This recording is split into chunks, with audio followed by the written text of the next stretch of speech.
Hello and welcome back. My name is Dr. Christopher Gennari, and this is Great Big History Podcast. We continue our series of History 102 with world cinema and world culture after World War II. So, after World War II, Europe is poor. It's been bombed, it's occupied, it's been crushed, it's been looted. Germany is on fire or a smoldering wreck. Eastern Europe has been ground up. Northern France has been destroyed by 2 wars. And with French cinema, that poverty actually creates a cultural renaissance. See, Europe can't be a military power anymore. It's occupied by the United States and the Soviet Union. It's not an economic power because it's bankrupted by the world wars. Britain, for example, is in austerity to the 50s for another decade.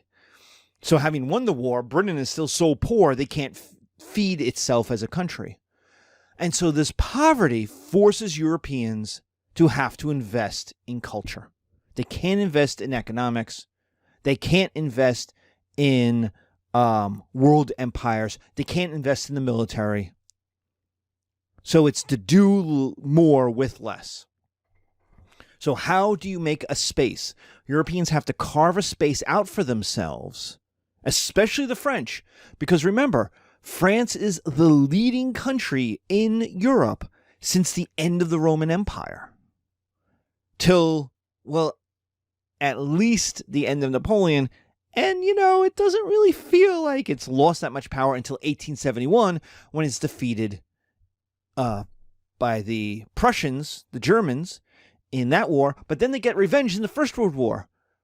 But there is no doubt after 1940, France has been defeated. And so, having led Europe for 1,000 years, what does it do? It's clearly not as rich or powerful as the United States or the Soviet Union. It was defeated and crushed easily by the Germans in 1940. And so, what role is France or Belgium or Scandinavia or Italy? Where are they going to be? And so, the idea is to do less with more. And that's how we get French New Wave. Movies like 400 Blows, Breathless, Jules et Jim. They shoot movies on the cheap. There's few actors. There's easy sets. These are the original indie movies. Look at our little piece, our little GIF. You have an actress, you have an actor. What's their costumes? Ordinary clothes. Where are they? They're walking down the boulevard in France, and she goes, "What are you looking at?" He goes, "What are you looking at?" And she goes, "Nothing, just looking at you." Like, that's the dialogue. It's easy. It's supposed to be real. The idea of this is that it's cheap to make, and you're telling individual stories. You're making movies cheaply, and you're telling small stories. That brings us to James Bond. James Bond is British culture and style. And the idea is we're better than the American. We're better than the American money. In fact, that's a core part of Casino Royale. The first novel is that James Bond is a better card player than the Americans, but the American CIA agent has a lot more money and so can stay in the game longer.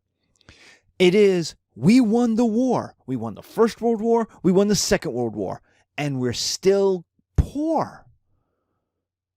The sun is setting on the British Empire. But we're not France either, and we're definitely not Germany.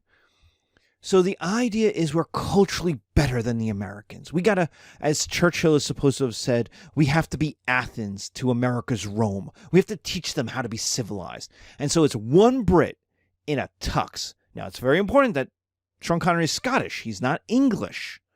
So he's British. The idea is England is made up of the United Kingdom is made up of England, Wales, Scotland, and Northern Ireland. And so it's important that he's not English, which is the majority ethnic group. He's Scottish. And it's him with a tux, with a gun, with a cool car, and he can seduce and save the world. The British don't need armies. Because the age of the British Army is over. They don't need nukes. Because the Americans and the Russians have so many nukes that even if you have a few nukes, who cares? You don't need a giant empire. You need Sean Connery. And he can save the world better than the Americans can do. In fact, in Goldfinger, Sean Connery, James Bond, saves the American gold at Fort Knox, not the Americans. Time and again, it's a sexy British dude saving the world essentially all by himself. With a little modern technology, but not backup, not an army, no nukes, not an empire. Ingmar Bergman and Scandinavian cinema kind of invents the idea, or not invents it, but brings to kind of fruition the idea that cinema can ask big questions. Remember we talked about American escapism, and there are questions in there like what's the role of the system, but a lot of it was really about entertainment. I mean, there are stories being told, there's culture being told, but it's Ingmar Bergman and Scandinavian cinema that really brings in classical art symbols and film story making. The idea is to make a new language for film. You're not being big and dumb anymore. You're talking about identity. You're talking about the Seventh Seal is an entire movie about death. So they're playing chess. As long as I resist you, I live. It's the idea that people are intellectual enough to understand symbols and deeper ideas. That a lot of times advertising, a lot of times movies, they treat their audience as dumb. They'll give them the basic, most obvious story and go, oh, see, here you go. Whereas Ingmar Bergman's like, people aren't intelligent. I'm going to treat them as intelligent. I'm going to tell them adult stories and use adult symbols. This is very much inspiring the U.S. indie movies of the 1970s. So if the style is French New Wave, you get one camera, one light, two lights, two actors, and you shoot in someone's bedroom, and you just have them talking about like stuff. Like, what are you going to do today? Let's film it. Right? That's the opening of Reservoir Dogs, where they have an entire conversation about the nature of tipping, whether or not it's good to tip.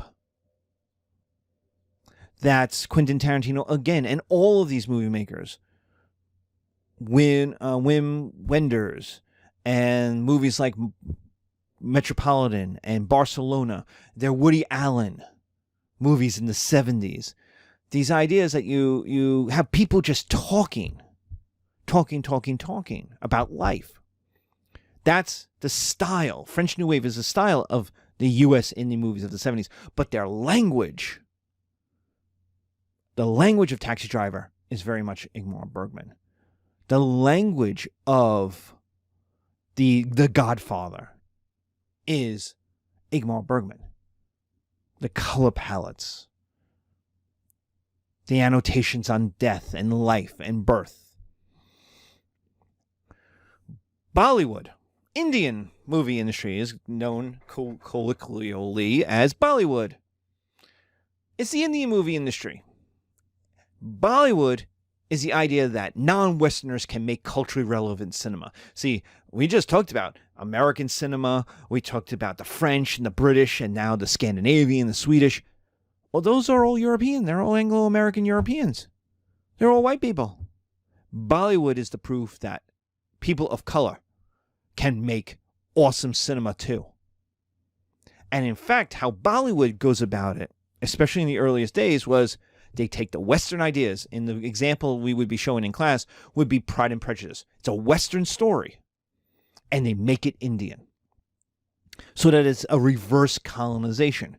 Rather than having it being forced upon them and them having to take it in an English context, what these Indian filmmakers do is take the English story and turn it into an Indian context. They make it their own. They add dancing, native dress, native values to this European story. In fact, in this version of Pride and Prejudice, they literally have an American who has to be told what's going on. So as it's a way of introducing white people to Indian culture through this Pride and Prejudice storyline. And then they move. Then once having done that, once having gotten their feet and the technology down and getting the storytelling methods down and getting the beats down, because making movies is hard, man. Have you ever tried to make a movie? Like, making movies are hard. You have to do the lighting, you have to do the actors, you have to do the script, you have to do scene after scene after scene. You have to get it right. And then you have to edit it all together so it makes effing sense. Like, there's a whole language, there's a whole style, this, as we just talked about, but there's also processes, there's technology, there's all of this infrastructure that's needed to make a movie.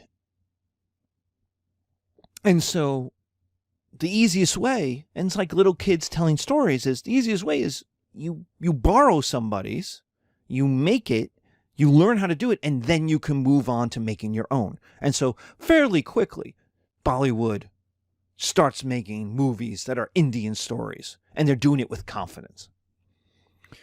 Bollywood is the largest movie industry in the world. It makes more movies than anybody else. It makes much more movies than Hollywood. So not only does it make European stories and turn them into Indian stories, it makes Indian stories, and it makes a lot of them. So for a newly independent country that is relatively poor, given all of its possibilities, as we'll talk about in other lectures, given all the possibilities, the size of India, Pakistan, of South Asia, the size of the cultures, the numbers of the people, it takes a little bit, but by the 60s, especially by the 80s, Bollywood is completely on its own. It's confident. It knows what it's doing. It's creating movie stars. That really gets going in the 60s. But like I said, by the 80s, the people who have been doing it for 10, 20 years. They know what they're doing. And so now, here we are in the 2000s, and Bollywood can make $100 million movie. They've had a few in the last couple of years.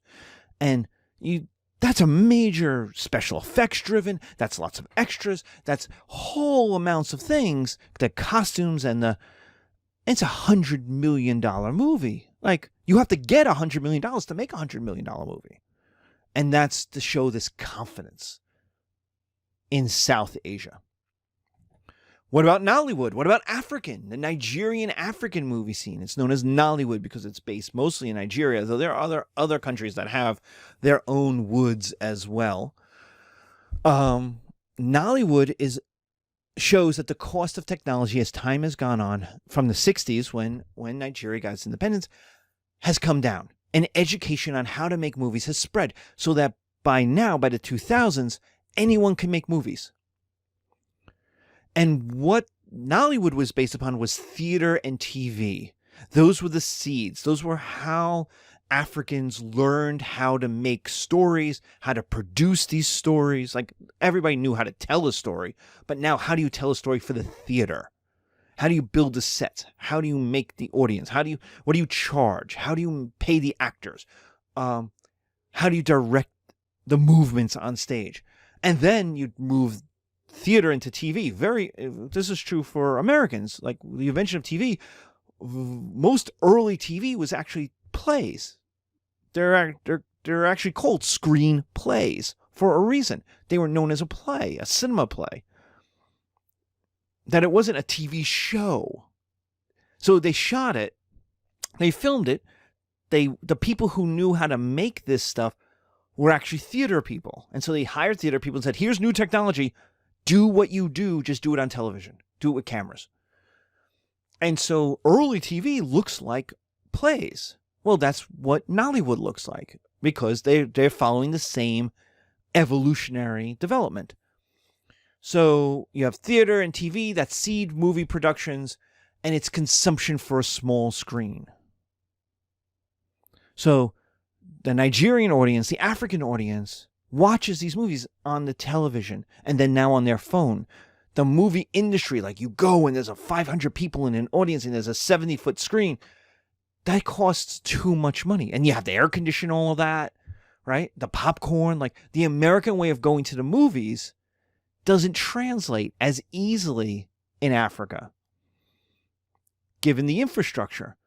But television and now the smartphone is an easy way. So one of the criticisms of Nollywood from non-Nollywood fans is, oh, it looks like television. Well, that's what it's being developed for. It's cinematic, but it's made for the consumption of a people who consume most of their things on the small screen.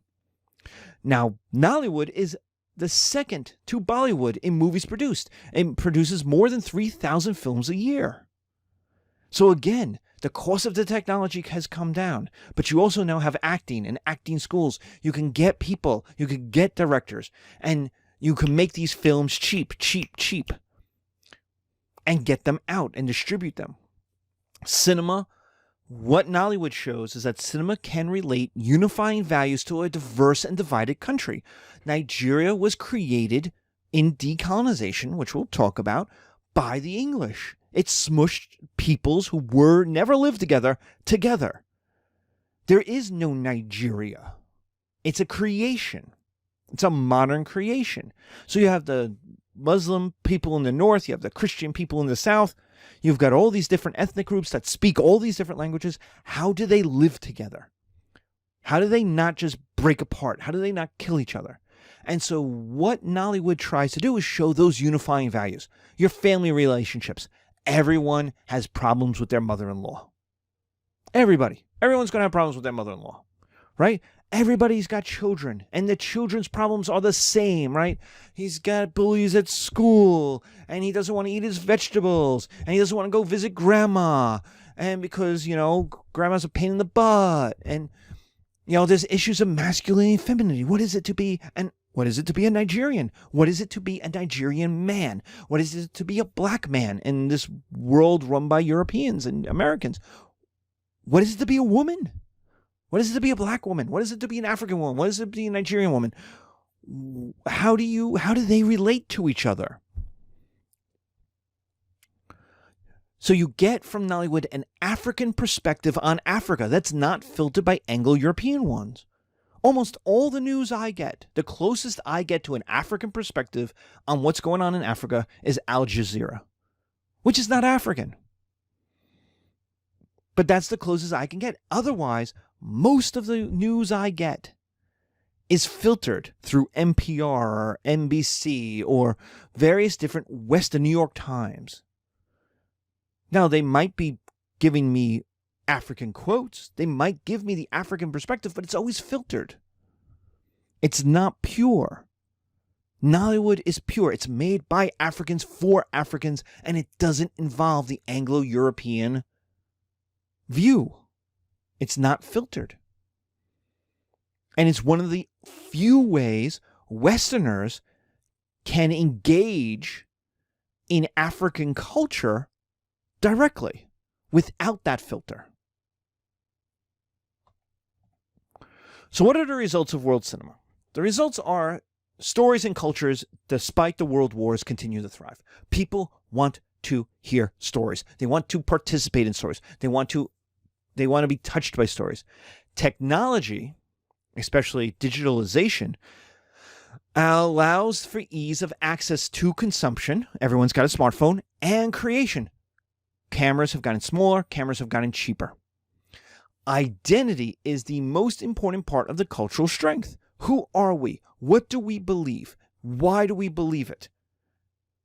And then playing that out in a story where characters tell you, this is who I am, this is what I believe, and this is why I believe it. It's also especially in a world after 1965 that's so much movement and immigration of people to Europe, to America,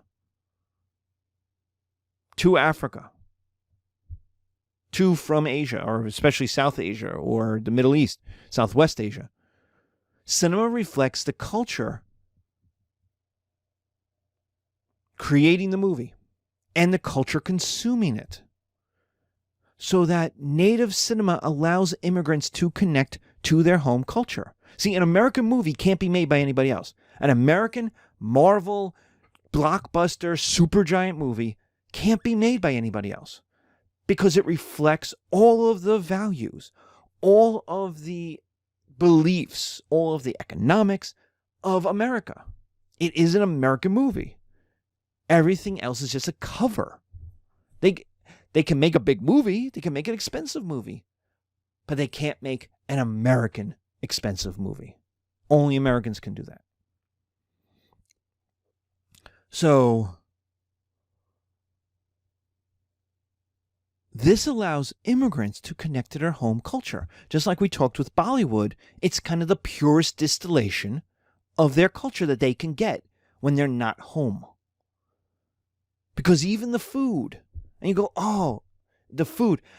I've had Ethiopian food where you eat with the bread and you put the meat on it, right? And you sop it up like a nice sponge. And it's brilliant. It's delicious.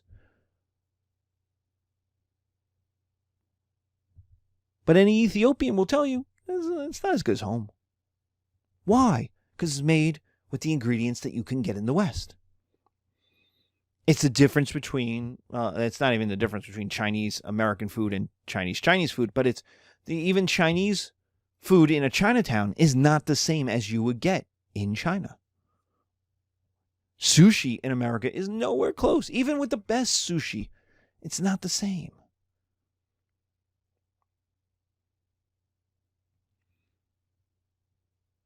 Because it has to deal with the availability of the infrastructure. Cinema doesn't. Because cinema can be distributed as it was created, in the same form it was created, whether digitally or on film. So, for example, South Asians in New York City watch the same movies despite their complicated home politics. Pakistanis, Bangladeshis, and Indians all watch the same movies in New York. They go to the same video stores and watch the same movies because that's home. And it's the purest way of getting that connection to home is through these stories. Okay, thank you.